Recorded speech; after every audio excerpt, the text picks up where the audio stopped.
Hello, everybody. This is Dane Jr. with the Standing Back Up podcast. Today, I'm here with my special guest, Mr. Trinity Nixon, the Trinity Transformation. One thing that stuck out for me, man, is that you're from the big town of Miami, Oklahoma. Yep, that's where I was born. I never knew there was a Miami, Oklahoma. Yeah, that's about an hour outside of Tulsa, which most people know where Tulsa's at, right? Yeah. All right, man. Tell us how you grew up, man. How'd your story begin? How'd it end? Grew up in a rural town. Not a lot of opportunity around, as far as employment. Really, the only way out of the small towns, man, is education, or at least that's what is portrayed to us when we're younger. And mom and dad got divorced at an early age, and school, I got thrown in and out of different schools very young. And looking back at it now, I had dyslexic at a young age. I didn't know that was the case when I was young. So I struggled in school, and which kind of made me depressed as a kid. I think a lot of us, if we're doing bad in school at a young age, we feel depressed. And I was exposed to pornography when I was really young, by the age of 5. Wow. In some different homes. So, I think for a coping mechanism for me when I was young, I turned to food. And then I started looking at these magazines, right, that I think we all experienced, or a lot of us did, at least through a family member, or cousin, or uncle, or a friend's dad, or somebody, right? Yeah. And so I started, looking at these magazines, not really knowing what they were by the age of 5 years old, right? And it was a coping mechanism dealing with the dyslexia and not being able to, do good in school. So that kind of just, set me down this path of not really being able to deal with stress in life, right? And I already had a couple bad habits that I turned to every time I got overwhelmed, right? And fast forward, and the junior high and high school, by this time, I already knew that there was no way that I was going to graduate high school. So I'd been cheating on every freaking exam since I was a kid, just to be able to pass. Because I'm 47, and back then, I mean, dyslexia wasn't a thing, like we hear about ADHD and all this other stuff now, but you're probably close to my age, how it was back then. Like, it's just, these weren't, well-known things. And so eventually when I got out of high school, finally graduated, I knew college wasn't for me. By that time, I'd started drinking, smoking weed, I added alcohol and weed into the mix. And, I knew college wasn't for me, man. And so, I had these bad habits. I had already picked up these bad habits of alcohol and drugs and dealing with the depression and stuff. So I started selling drugs, and it led me to selling drugs to support my habit. And it was really just to support my habit initially in the beginning. And then it escalated because I knew I needed to make money, right? And then it went from just, an ounce of weed here and there to several hundred pounds of weed. And then it turned into kilos of cocaine and a lot of drugs, basically trafficking drugs all across the Midwest. And because one of my friends that I grew up with, he was Hispanic, and his family had ties to one of the cartels. Yeah. So drugs was really accessible, and money, and the money was flowing and the drugs was flowing. And next thing I know, this bad habit that I accumulated in my life led to a decade of this lifestyle of doing nothing but feeding fleshly desires, right? Yeah. Money, drugs, whatever, however I could pleasure myself and numb the pain of feeling like I wasn't able to do what society labels or deems as successful, meaning like, you get a degree, you land like these executive positions in life or whatever, and family, friends. Like I just never fit into that mold, right? And so I was living a life of crime, right? And running from the law. And eventually it caught up with me around 30 years old. I caught a drug trafficking case. And I was supposed to do a 7-year mandatory sentence at the time. And I just got married. We weren't married but a few months. And, they took my car and everything. And, my new wife at the time, my ex-wife now, we'd lived in a garage apartment in the back of somebody's yard for $500, like they took everything from me. Yeah. And my best friend at the time, we were in business together. He didn't want to see me go to prison. And of course they wanted me to, roll on my best friend at the time, which was one of the main sources. I wasn't willing to do it. It was just like family, right? So he basically went undercover and kept me out of prison. Not very many people would do that for somebody. Through this whole time of losing everything and a failing business on top of it, I had a heart attack. So that was at 30. So then now I'm about to go to prison and had a heart attack in the hospital and with my new wife. What I mean? So made it through all that, end up getting 5 years house arrest or I don't remember exactly what it was. 5 years house arrest, 7 years probation, early termed, all that. And of course, I told myself I would never sell drugs again, which I didn't. I stuck to my word on that. But what I didn't stick to my word on was doing drugs or drinking. Right. Still partying, yeah. Still partying, not through all that chaos. I gave it a break. But as soon as I got through the clear, I started adding these things back into my life, right?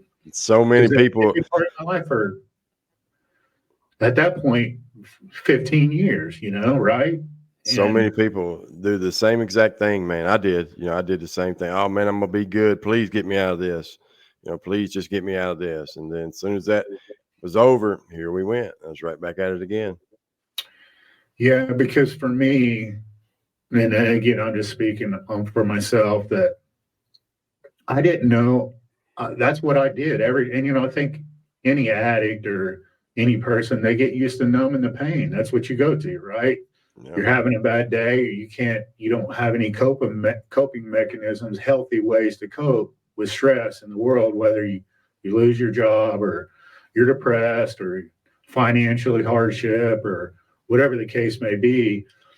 You go to that drink or you go to that drug or, and for me by this time, my cocktail was always vodka and cocaine. It was the combo for me. It wasn't one or the other. It was both every time. Yeah. And so, that led to me still leading into that party lifestyle at the same time being married. And, fast forward, 15 years later after marriage, it eventually, that, those fleshly desires led me through a divorce, right? And, lost the best relationship that I'd ever had in my life, the most important person. Yeah. So that was tough, man. And because I couldn't figure out how to fix myself, and every time I was, dealing with depression or whatever the case may be, of poor self-judgment or, whatever it is, running that drink and that drug, every time I would do that, then it would lead to other bad decisions, right? Yeah. Not acting like I was married or not respectful to her. And,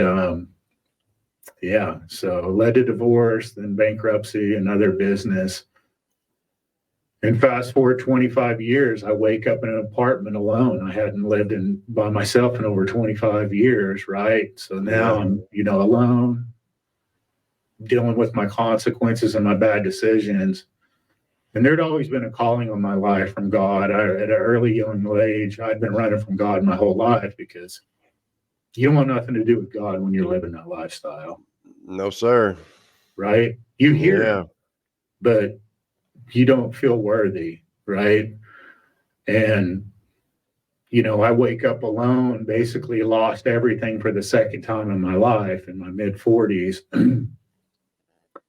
And I went through isolation, man, for about 18 months. And I didn't watch television or anything, just prayed and meditated. And I just hear it clear as day. One day in my spirit, he said, you know, when are you going to become the man that I created you to be?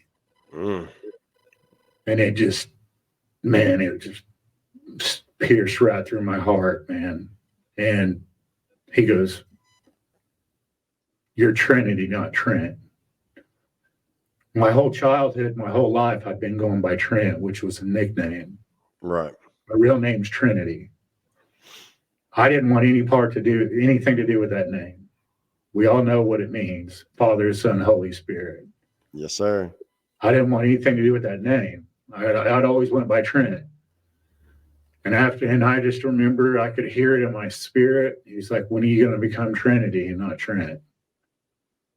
So he just basically took me down this like revelation of my life. I'm like, you know, how am I going to, you know, be able to overcome these addictions that's been part of my life? You know, the cocaine, the strip clubs, the alcohol, the pornography, you know, the chasing money, you know, it's just all these fleshly desires that we think that we have to have, right? Or to feed the flesh, right? To be successful in life.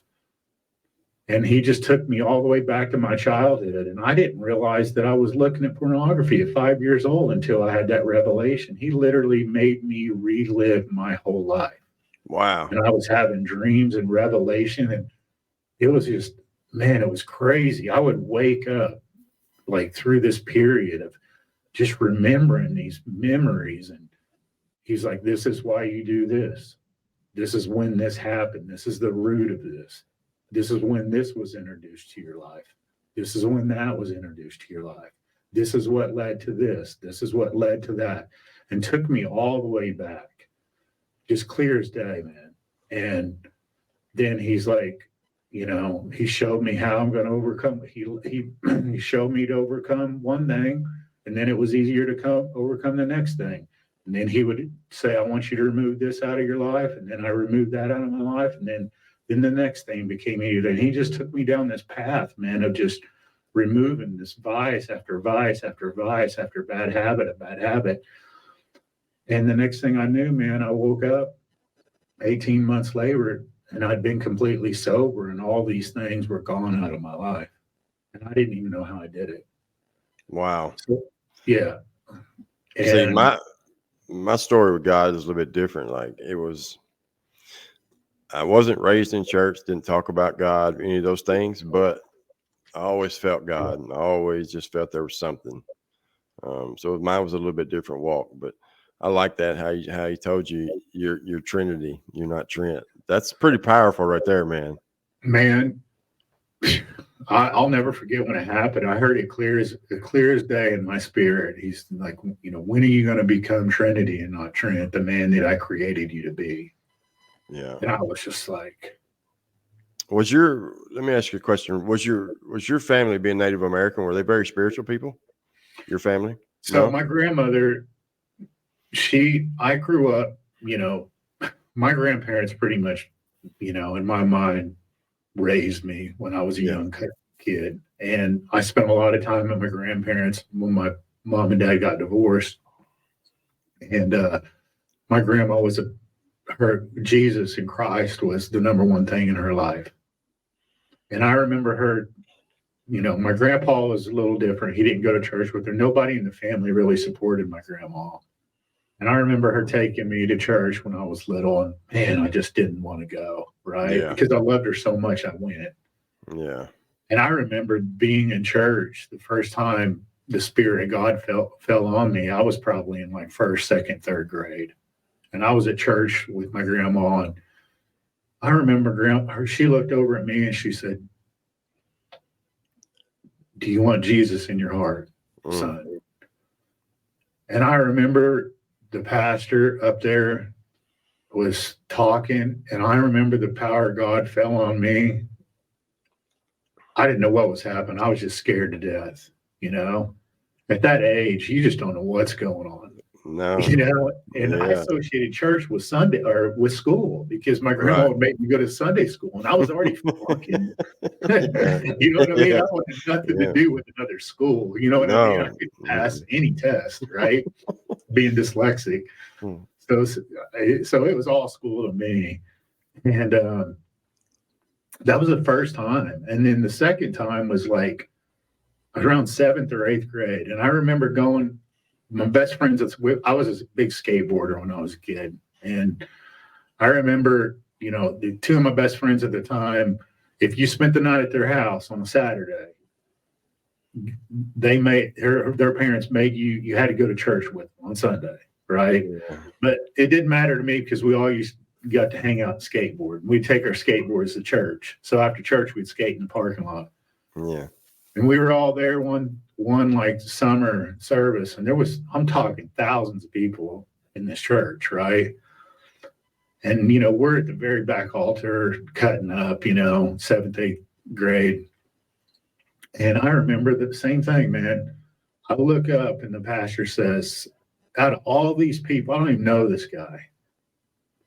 Far in the back, I don't even know how you can make eye contact. And he points and he says, "Son, do you have Jesus in your heart?" And I'm looking down like this. I'm like, man, there's no way this guy's talking to me.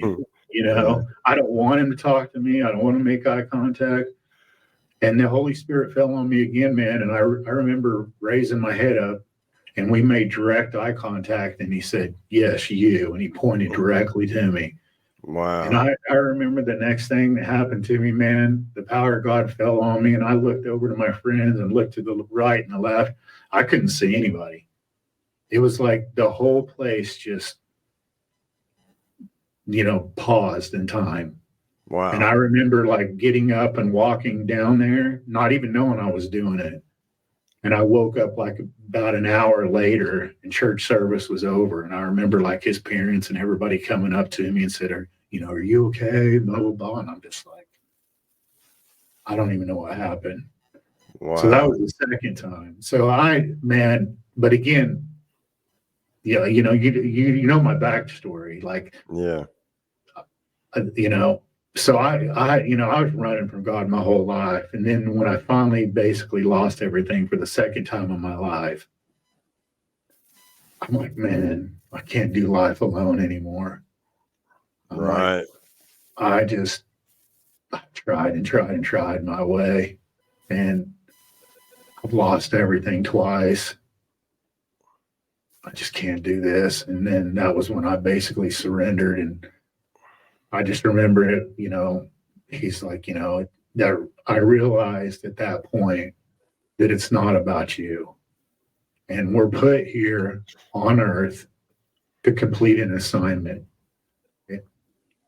Probably, obviously, more than one.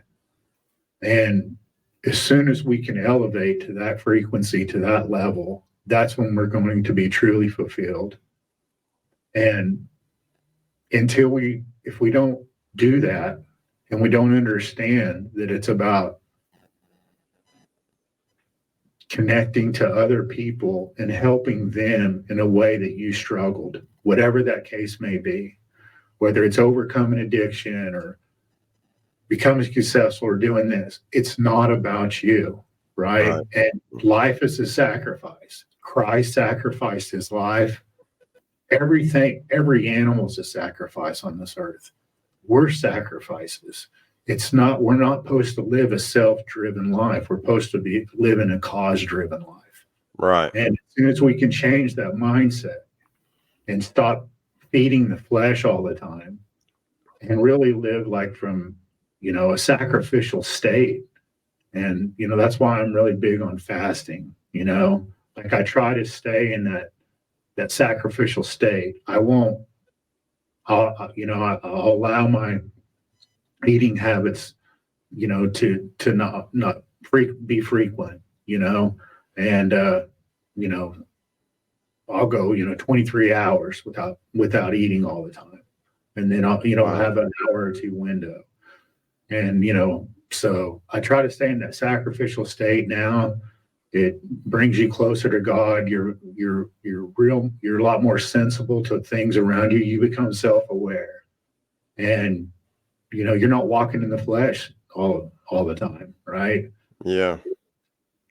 So, and I just feel like now, my purpose is to, help other people overcome their addictions, share my testimony, help people change the way they live, a different mindset, live from a sacrificial state, and but understand that it's not about you, and you have to redirect to a cause or a purpose-driven life.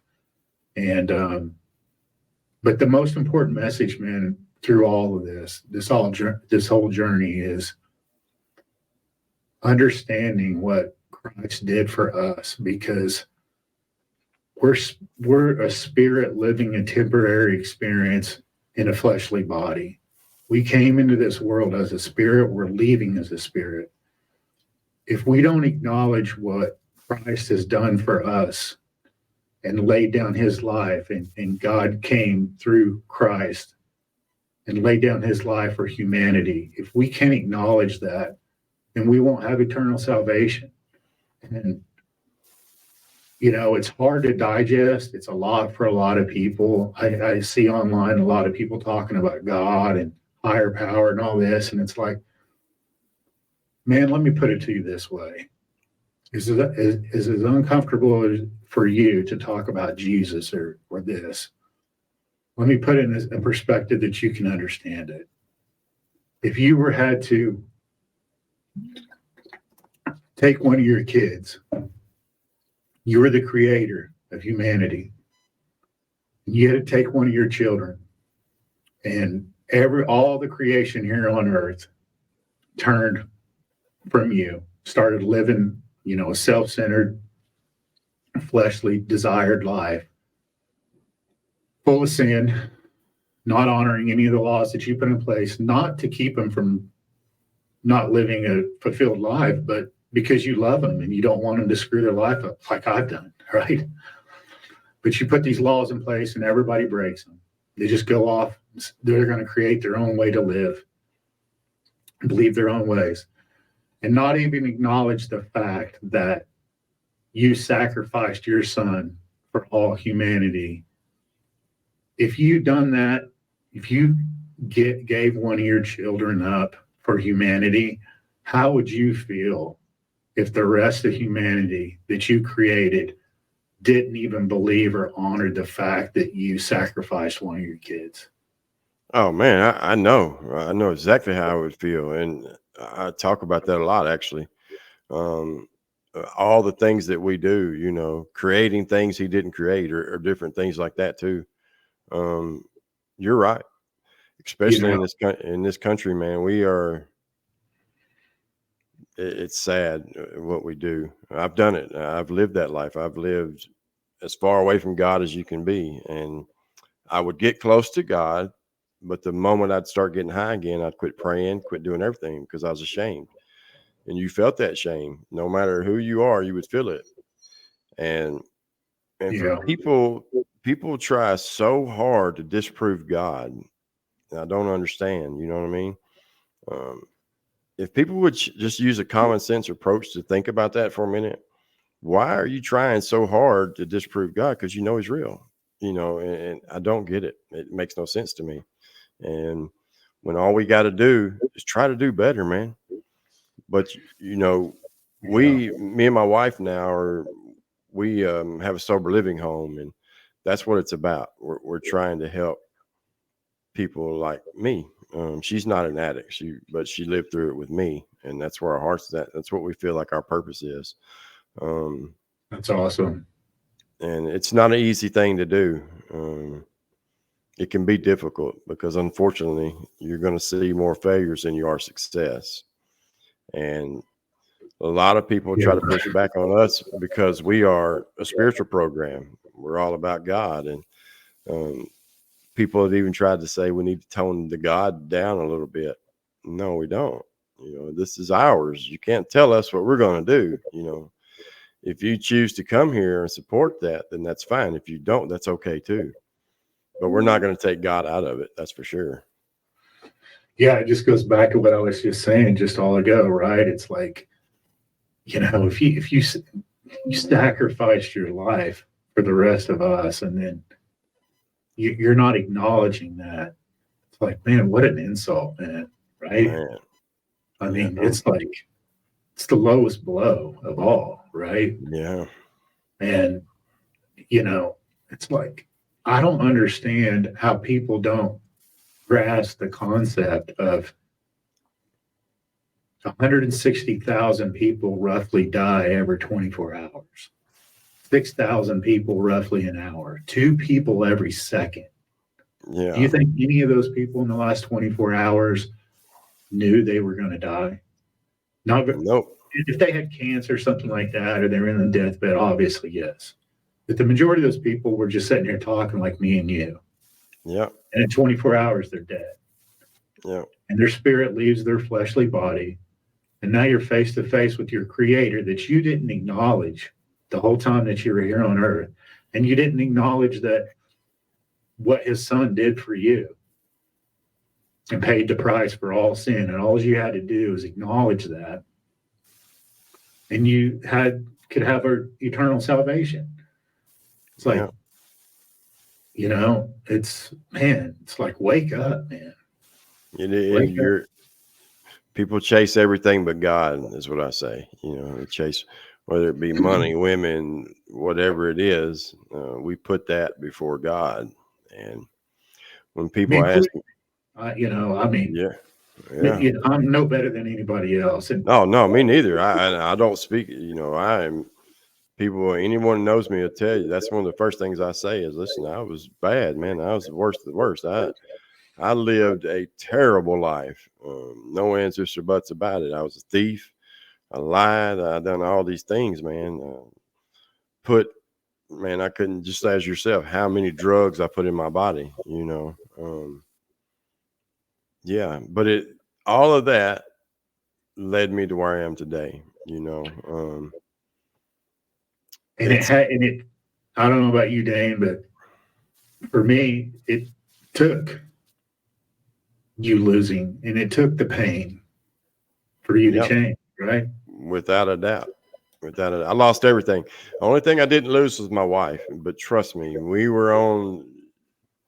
she should have left, and she was hanging on by a very thin piece of string. You know what I mean? But she was a big part of my recovery because she was the one that finally got me to believe in myself,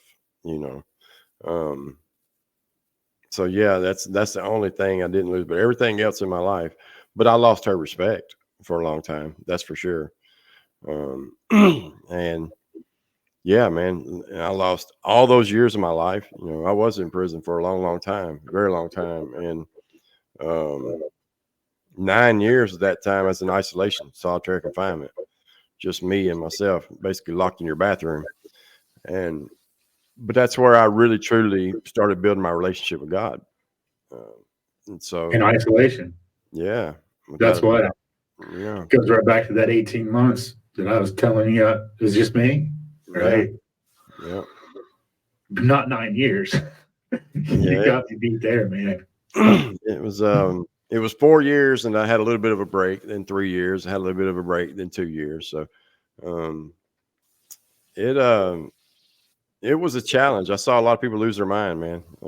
I saw a lot of people go through mental changes, that's for sure. And for whatever reason, I didn't.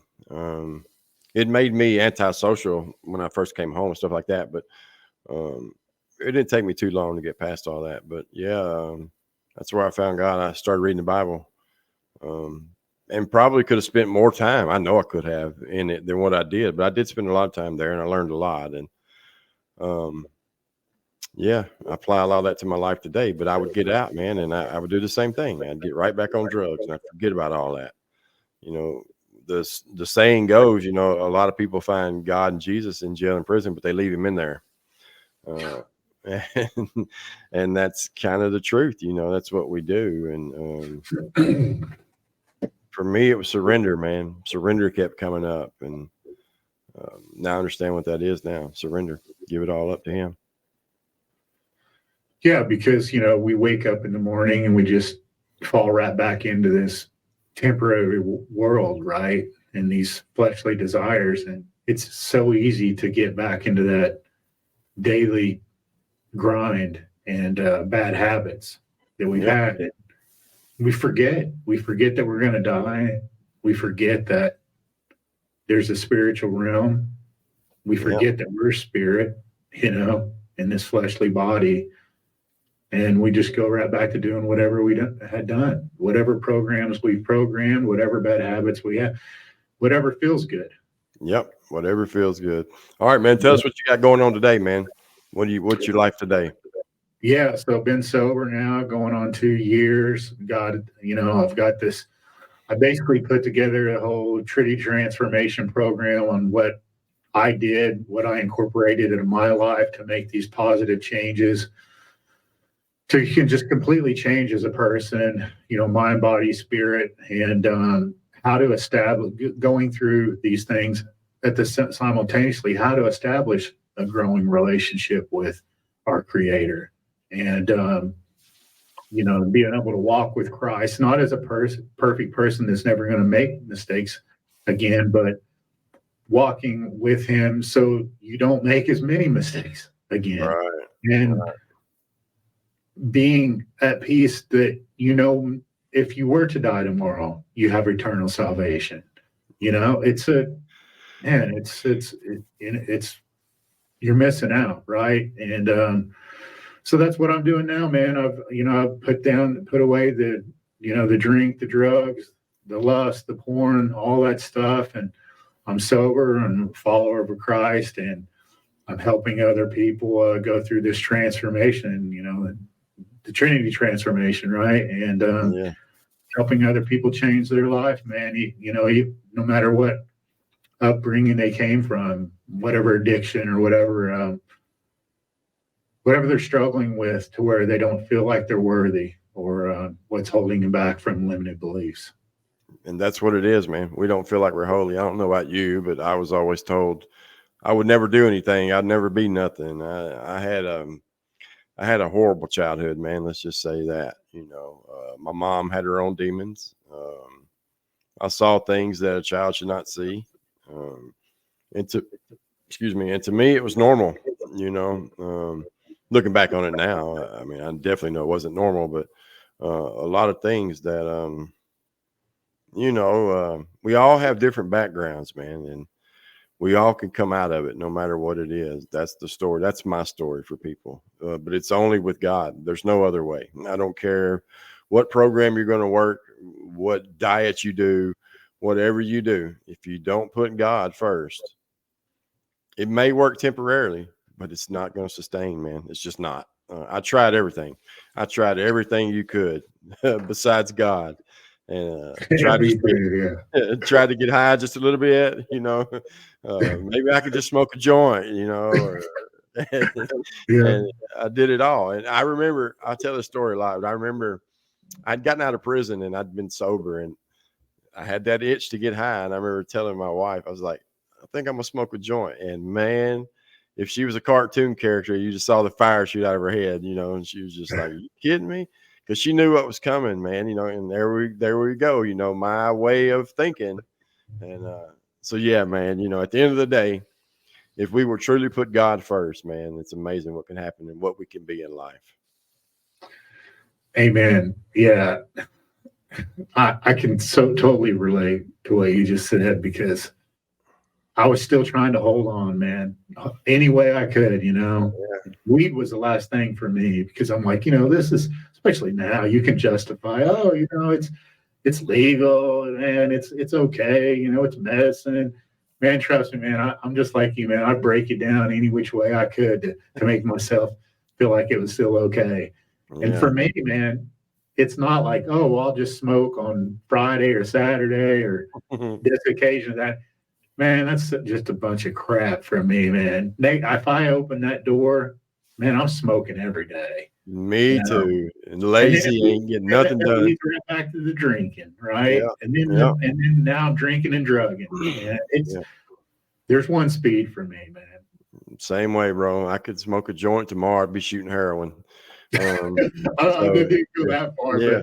but hey, That, man, yeah. I totally. You know what? Probably the only reason I didn't go down that road because it wasn't really around. But like Yeah. I said, I told you the vodka and cocaine was the combo for me, man. I mean, it was weekly. Yeah. Cocaine really wasn't my thing. Speed wasn't my, I started messing with methamphetamines, and my God, that was a demon on its own. That is a very nasty drug right there, man. Not that any of them aren't, but that one, I lost a mental, lot of friends to that. yeah, And mental, I man. ran away from that one. I tried that early on, and I knew that was, whew, Yeah, it was bad. I would, there's a hole. man, the second I would do it, I would swear up down my wife was having sex with everybody in the neighborhood and in the world. It was the weirdest thing, and I would believe that shit.